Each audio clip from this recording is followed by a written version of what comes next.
Welcome to After Hours. My name is Rictor. I am your host. Rictor! What? Leave him alone! This shit is real. Now we got Rictor going. We're going to have to hear it about it all night. Yeah. That's a bunch of screaming memes out there, and that's the scoop that has been reported so far. Thanks for driving me like a stud. I'm not interested in believing in something. Either it's real or it's not. By your opinion that you are no-kill, you are dooming the species to be extinct. They are what they are. It doesn't matter what we call them. Let's remove ourselves from them a little bit. And I think that's something that the Bigfoot community can actually learn a little bit from. I actually am trying to push the envelope of science here. When are we going to make a video, Rictor? And I mean not an X-rated one. Dr. Todd, you've also been called the scoff dick. Yeah, well. Have these creatures stood against a backdrop of trees, I probably never would have seen them. You can't talk about I can! So you guys are going to bag a Bigfoot and get us a body. We're giving it our best efforts. We thought that we had the holy grail of DNA. Our hero, Bob Gimlin's with us. Hello, is this thing on? Am I muted? Can you hear me? Hey, Rictor, I've got a question for you. How does it feel to lose Bigfoot bounty? My question is, why do you think Bigfoot is real?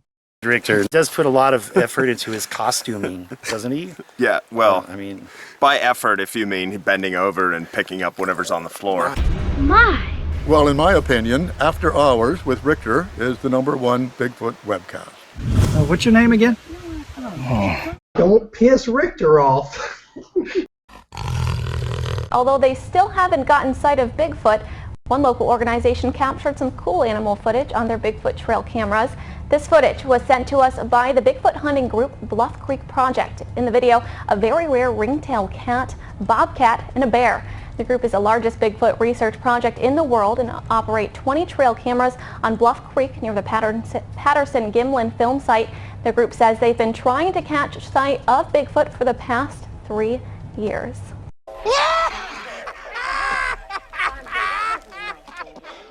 All right, so Jamie, back in June, the Bluff Creek Project didn't quite get a Bigfoot captured on their trail cams. Instead, something much smaller, maybe around, 2 to 3 pounds was captured, and you guys contributed something to the California wildlife science.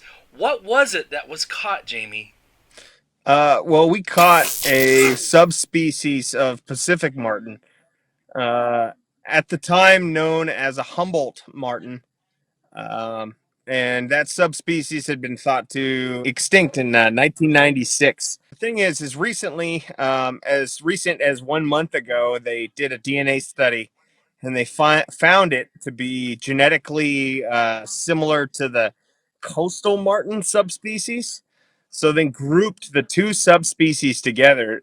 This is the latest taxonomic research into it. But now it is an officially recognized subspecies called the coastal marten, which is now being resubmitted to the Department of Fish and Game for protections under the Endangered Species Act.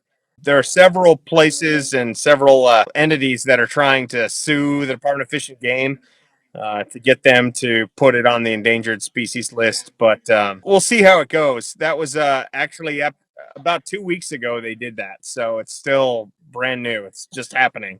But they know we caught one. They are using our data in their data sheets. They're excited. But right now we're thinking more along the lines of protections for the species.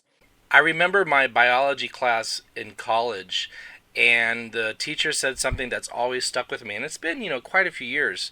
And she said, when you're a scientist and you're out there experimenting and your result is something totally unexpected, that is your real jackpot. That is your big surprise, because science is about asking questions. It's not seeking answers. It's really about asking questions. And when you get new questions to the original hypothesis that you had, it just opens up Pandora's box and new ways and new directions of going with, okay, instead of a 8-foot tall creature, we now have an itty bitty little 3-pound thing that's a cute adorable weasel-looking monster instead of a big hairy monster. All right. A Bluff Creek Project, Bigfoot Project, is actually contributing something to science. Yeah. You guys actually contributed something and might actually protect a species that was thought to be endangered. That is so cool, Jamie. Yeah, it was really unexpected that we found him. But we got cameras in the woods. They take pictures of everything that moves. Um, and if you add up all of our research hours, 20 cameras, each one running 24/7 for the last 3 years. We've got more research into the animals down there than any other project has ever even attempted to do. So cryptid species like the Marten, just a cherry on top for our project. It's just we see everything that goes on down there, and it's a really great gauge for how good of a job we're doing, because we're finding species that almost nobody sees ever. Like I think our photos are like the fourth. We have two photos, the fourth and fifth photo of the animal ever in the history of the animal. So that's something to be proud of, and we're very proud of it. And we try and follow the straight and narrow path, and go through the proper channels and let everybody know what's going on, and give them full access to all of our data. So it's it's been pretty exciting. You guys are like the big dogs on campus, and I love how your project has now contributed to actual real science. And Bigfoot believers need to take it seriously in a form of science and DNA, and take out the whole theological aspect, like Dr. Ketchum contributed to Bigfoot. Yeah. You and Steven have had quite a few critics try and put you guys down and just criticize you guys and criticize Bluff Creek. Even people that were once a part of Bluff Creek have turned out to be f***ing Class A assholes. Now, Yeah. How does it feel to be vindicated and be shown that you guys are the real deal and they're just losers? We're not too concerned with our status among the Bigfoot community, but we are concerned with our status among the scientific community. So it's not too important to us to make everybody happy. You can't make everybody happy. And I think our number one criticism is that we haven't gotten a Bigfoot on camera, and that's because no Bigfoots have stepped in front of our cameras yet. Our cameras are super high resolution, they're HD. We just haven't had any step in front of our cameras. And a lot of other projects make excuses as to why trail cameras don't work. But that's just special pleading. That's just making up excuses as to say, oh well, they see them, or they sense them somehow. It's like, no, you're just making stuff up as to why you haven't gotten any results yet. So that's the thing. It's like we try It's and like a needle in a haystack. yeah. It's the definition of a needle in a haystack. Because what are the numbers that Meldrum throws out? 1,000 to 5,000 individuals. If you think of mountain lion populations, what's mountain lion populations? 100,000 to 500,000, something like that. So, for every 100 mountain lions you see one Bigfoot. So we've seen probably on the order of maybe 30 mountain lion individuals in our last 4 years of research. So the idea that we haven't gotten one on camera it's not conclusive to me that there's no such thing as a Bigfoot down there. Oh, it's just a numbers game. So you just got to keep at it, and hopefully something good will happen. And if not, we're okay with that too.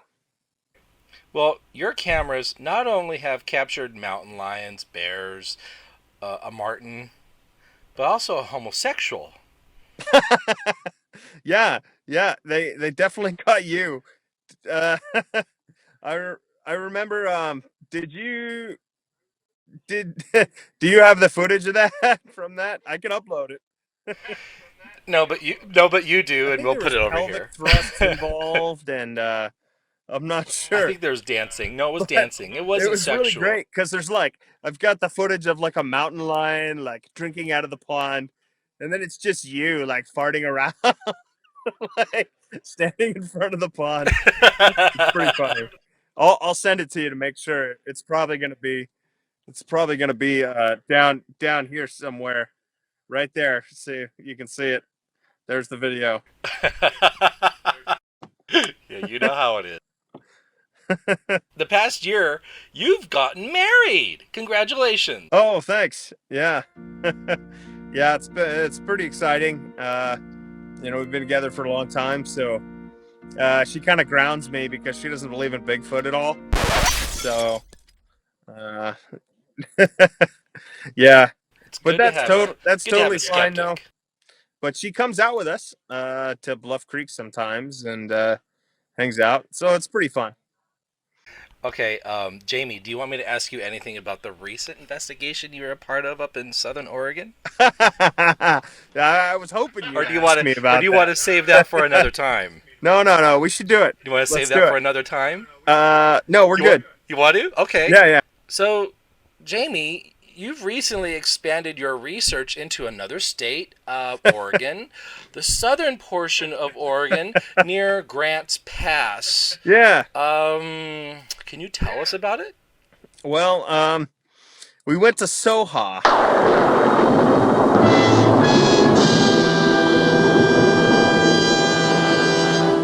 This is Dr. J. The location of SOHA has been compromised.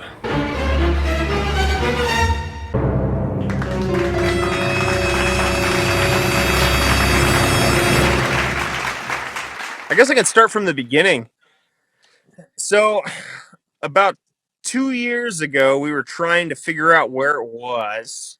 We applied everybody for information and didn't get anything. We even took Gunner down to Bluff Creek, and he refused to tell us anything. And he was great. He's a nice guy. He's the coolest guy ever. He didn't give us any clues that were helpful. We were stuck with using the Google Earth image that Matthew Johnson had posted, which shows a distinct hillside and the side of SOHA. But we had thought it was by Cave Junction. So that's where we were looking. And then we had secret Facebook groups, secret Facebook conversation pages with tons of people, maybe 10 to 15 people who were just kind of looking every once in a while, who were sure they knew where it was. So we've been looking for about 2 years. And then finally, Mitchell Wilson, he found it. He found it based on an old clue that he had heard that it was near a place called Squaw Mountain. He lined up the Google Earth images, and about a week ago, he said that he had found it. So we were all excited. So we're like, all right, we're gonna go out there. We had one person go out there. I guess I'm not supposed to reveal names on a bunch of this stuff, but one person went out there and couldn't find it.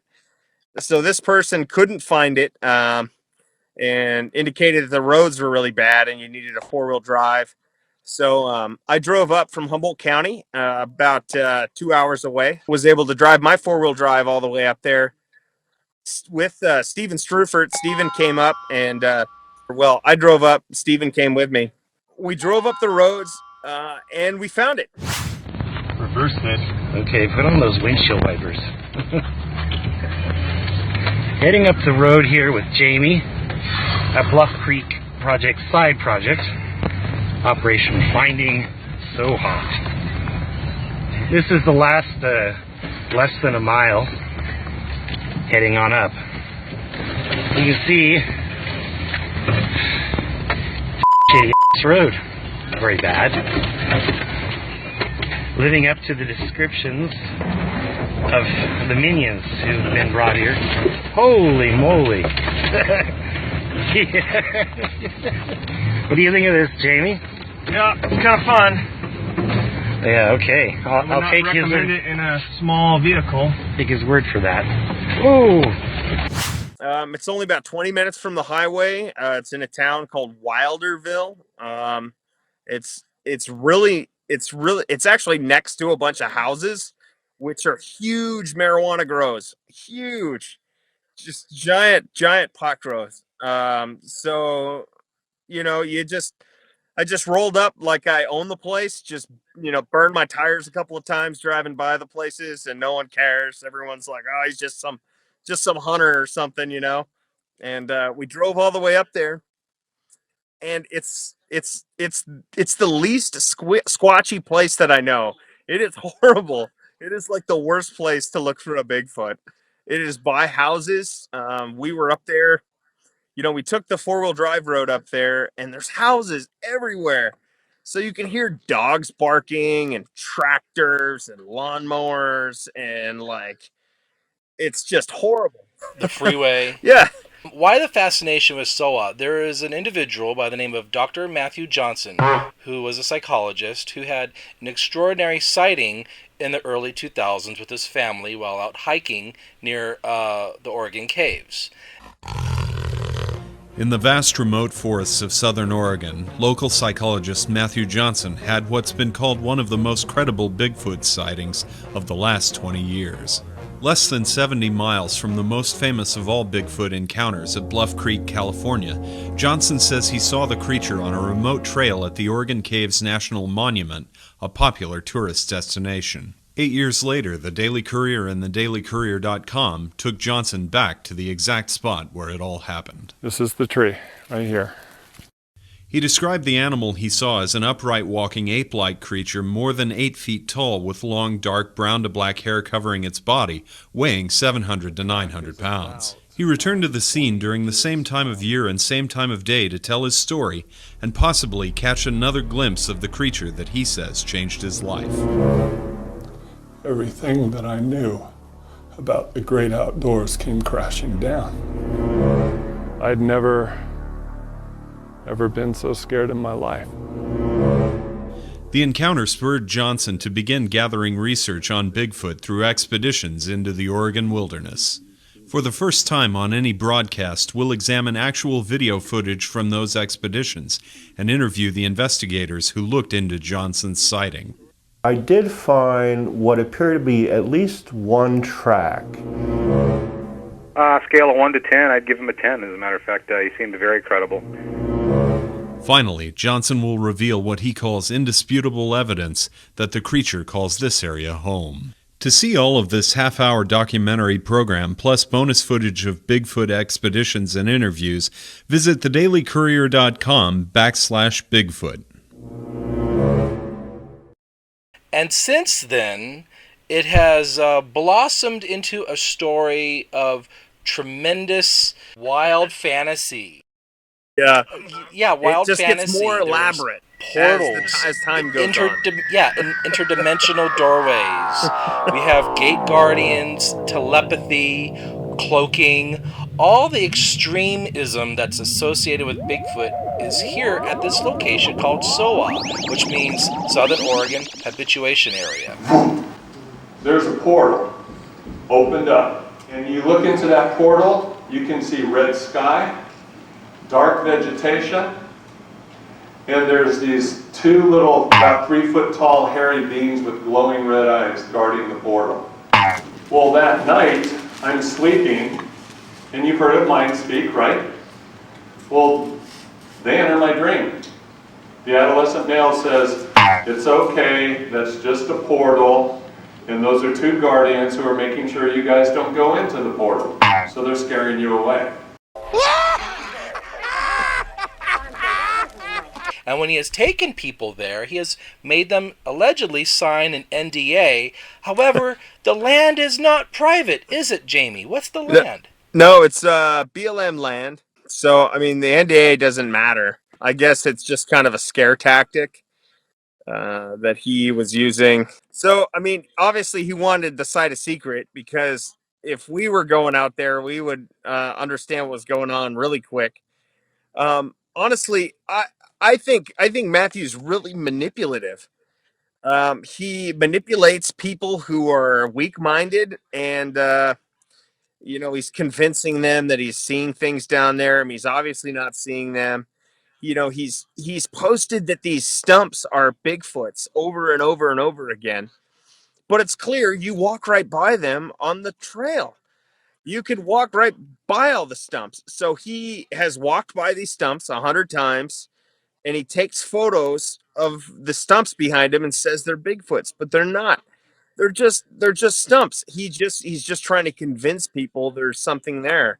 Hello, YouTube fans. This is Dr. Matthew Johnson. I'm here with Andrea Billups. We just spent 4 days and 3 nights up at SOHA. It's a very perfect place, and I think one thing that struck me from the very beginning is just how special this place is. The energy of it is different, and it's majestic and small and pure. I saw eye glow that was rather down low, and I saw some eye glow that was up high. This is white eye glow. I didn't see red or any other color, just a white eye glow that would appear and sort of disappear in the forest. And I wondered if this were forest people maybe turning their heads. These creatures were calling out to one another, and they sounded like they were 20 or 30 feet away from us, just right behind the tree lines. And there's really nothing. But one thing that we discovered is that the area has been burned. There's fire scars on the trees. So there's a lot of loose snags that were breaking when we were there. The snow load caused a lot of the branches to break while we were out in the woods. So as we were walking, you can hear branches breaking way out in the woods. And we walk over to it and you'd see a branch broken, and it was covered with snow because it was, snow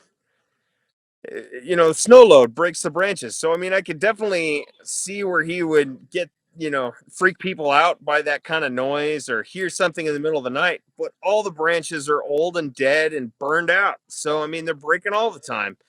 So every hour or two, you're going to hear a tree crashing down or a big giant branch smashing the ground. Yeah, there's snow load on all these trees, so it just smashes down. I'd say that's about a 1 o'clock position. Definitely a squatch. Well, we haven't seen any animal tracks out here, except for Johnson's giant feet. See, look, snow load. There's really nothing special about the place.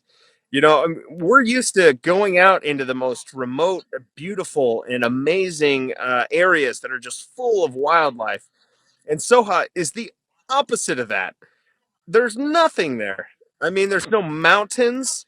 There is no water sources. There's no food. There's some thimbleberry bushes, but those don't have much sustenance. It's not like blackberries. Or, there's really nothing for anything to eat. It's on a ridge. It's not in a valley. So, I mean, the idea that anything would live there is just absurd. So, I mean, we really shed a lot of light on it. So, yeah. So, no Bigfoots. Yeah, no Bigfoots. And, the portal was supposedly there. Adam Davies saw a portal, and Johnson kind of ran with that. We've just been to the gifting centre at SOHA, and I'm going to make some observations now about the gifting information that's here. We've collected the samples, we walked up to the area, we walked up with Matthew Johnson. Oh, yeah. And holding the jar we have John Carlson from New Jersey. Yes, I am. John and Adam have been friends for a while, and both of them have come out with me to SOHA. And what that was is there's a house right there.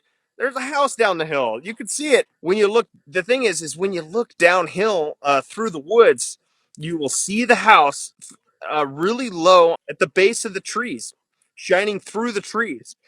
So it's a phenomenon that's, anybody who's been in the woods knows this, but if you're not used to, being in the woods your whole life, you wouldn't really notice you wouldn't know what's going on when you see lights in the woods like that, but they're actually distant lights. And I think that's what he saw. I think that he just saw a light from a house through the base of the trees, and it reflected off some of the fog up top, and he just freaked out. Okay, so why do you think he's doing this? Is he doing this for attention? He's not making money. So what is the goal? Popularity? Big man on campus? Yeah, you know, he has a status, and he has to maintain that status. So I think that's what it is, you know, he just always has to have new stuff to post on the website. He's got a lot of people that want to see Bigfoot audio and Bigfoot pictures, so that's what he gives them. Followers. But it's just, you know, it's false. It's wrong. He believes that Bigfoot healed him. Yeah. Yeah, he's just making this stuff up. And then his hand started going up and down my left leg, from my groin to my knee and back and forth, and I felt this energy coming out of the hand. And then I heard mind speak and said his leg is still okay. And then the hand went down to my crotch area, nothing sexual, and energy, and it said his prostate is still fine. Then the hand went from my crotch area up to my abdomen and started rubbing around for about 5 minutes, back and forth, back and forth, back and forth, and I felt this energy, you know, coming out of the hand. And then finally I heard his stomach is okay now. And by this time I'm figuring out what they're doing. They're healing me. And he's having these Bigfoot experiences in his mind. You know, like Renee DeHinden said, you know, about Beckshore, you know, and Kiwani lapsaritis.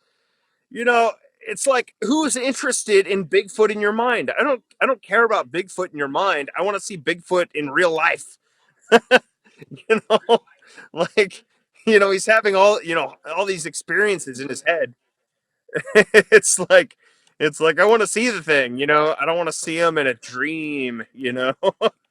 In Dr. Johnson's defense, do you think he's seeing something and not correlating it correctly in his head? He did get hurt with his brain. Remember, he's a little brain injured, correct? Yeah, you know, I don't know. He actually seems like a nice guy. 5 years ago, the mailtribune.com website featured an article on Dr. Matthew Johnson, and it said something, quote, "While on a speaking tour in Georgia, Johnson hit his head and suffered a closed brain injury, which has resulted in chronic severe pain, cognitive impairment, and short-term memory issues." Now, Johnson is still having a tough time, according to this article, both physically and financially since his injuries. His impairments were such that he was required to turn in his counseling license.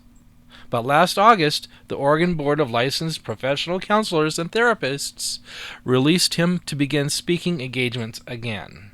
You know, I wish he wouldn't mislead people, because that for me is the line. Like, you can be kind of a weirdo, but as long as you don't mislead a lot of people, or as long as you don't do any harm, it's no big deal. But I think he's doing a lot of harm to people. I think that he is encouraging this type of sick behavior. You know, he even said that, like, Bigfoots are healing him, and he's, you know, people are, you know, wanting to come out and pay him to come out and be healed by these Bigfoots. And to me, that's disgusting. That is sick. Like, that is sick in the head. Like, you can't do that. You can't give people false hope like that. So, I mean, he's just, you know, he wants attention, and, you know, I mean, he's got his research spot. We're not all about crashing his spot. We just want to see what's going on up there. And, you know, obviously we didn't find much. You know, I had hoped it would be this, like, great spot that was, like, awesome, and, like, lots of animals, and maybe we could put trail cameras up somewhere near there. Maybe have Bigfoot walk up to your car and expect you to hand feed it, since Dr. Johnson's been feeding Bigfoot allegedly with his gifting bowls. You know, I mean, I think he goes out there and he expects Bigfoot to just make love to him all night long. There's a question of ethics with you guys intruding upon SOHA without Dr. Johnson's permission, since that is his research habituation site. Are you prepared for the backlash? Yeah, we're totally prepared for the backlash, I guess, in the aspect of we don't really care too much about it. I made it really clear that we didn't want to mess with him. There was a lot of disagreement in our group with what to do with our newfound information. We do care a lot about what is right. So we didn't publish the location. We don't have the map. We created a map for a few group members, a really great map to get there. Only a few people have it. Um, and we didn't publish that. We didn't. We wanted to make it clear that we just wanted to go up there to see what was actually going on and if it was as squatchy as he said. And now that we kind of accomplished that goal, it's kind of over. I mean, we don't care. We don't want to ruin it for him. We don't want to screw things up. If he believes that there is some juju going on, then we don't want to do anything that would upset that would say, make him go, oh, it's our fault. They don't, the Bigfoots don't show up anymore or something. So we didn't do anything while we were there. We walked around for about 10 minutes and we drove out. So it was really not uneventful. I really was against just like playing games and jokes and all that. And that's why I went forward and published it on the coalition. Um, a lot of the other people in the group didn't want me to do that, so they wanted to sit on it and go up there by themselves, and they wanted to therm the site and like go up there and do their own survey and all this stuff. And I was against that. I just said, hey, let's just post it. Let's not mess with them. Let's just make it happen now. Well, in your defense, extraordinary claims require extraordinary evidence. Thank you, Carl Sagan. And Dr. Johnson has not provided any solid evidence. He is arrogant and says he doesn't need to provide any evidence and that we just need to take his word for it. And we can't. We can't. Not when it comes to something like this. And if Bigfoot is real, it is extremely rare and possibly needs some kind of protection, because look at the Marten, right? Let's all bring it back to the Marten. This creature that was thought to be extinct in your area is now living, and people are suing to have it protected now, correct? So yeah, let's get some Bigfoot evidence, less rhetoric and less Bigfoot's feeling me up and less Bigfoot's in your mind and less portals and gate guardians and smear campaigns and he said, she said. Let's get the hard facts. And you guys have trail cams all over the Bluff Creek area near Willow Creek. And Dr. Johnson's got a little Bigfoot area by houses, an equipment yard, a freeway with dogs barking, with pot growers everywhere. I want it to be real. I do. And I also want the real evidence, the hard facts. And there are no facts except that's the sad truth misleading of it right people. So we're just going to keep trying. We're in the squatchiest habitat known to man. And, we're in the location that, Roger Patterson caught one on film. So we're going to keep trying with the Bluff Creek Project. And, please support us if you think we're doing good. We're going to keep trying. I kind of judge our effectiveness by calculating how many research hours we put into it. I don't know how many research hours those other projects put into it, but, we have 20 trail cameras operating 24 hours a day for the last 3 years, which is pretty good. We just got to keep at it. Everyone has to keep at it. Keep trying the trail cameras and the thermal imagers and the night vision and the hiking around and just, I think we're going to get it if we just keep trying. I used to say this on Bigfoot Bounty, and it used to piss off people that I was competing against on that show. When it comes to Bigfooting 101, you do not leave any stone unturned, because you might be passing up on the greatest holy grail of discovery. Why do you believe Dr. J's story? Why do you believe SOHA is real? You know, I don't care how many Bigfoot tracks you show me, how many cast prints you show me, we still have no physical evidence. You can't use an unknown to explain an unknown. You can't use magic to explain magic. You can't use bullshit to explain bullshit. Hey, my little Squatch monsters, it's time to shake up the Bigfoot community. This is Off the Rictor. I hate to bring it up, but there does seem to be a connection to UFOs. Bigfoot's invisible? Yet they're invisible. Did he just say Bigfoot's invisible? Yet they're invisible. No one's gonna take you seriously. We know for a fact that squirrels can't cloak. Oh God, here we go. Make sure your chairs are raised and tray table is locked in the upright position. If Roger Patterson were alive, he would be kicking your ass. Put down the bong and prove me wrong. God, why am I always having to tell this to you Bigfooters? You want your Bigfoot video to be seen? Now's your chance. How can you look for Bigfoot with all this marijuana smoke? Hey, I'm Rictor. I'm Bigfoot OG.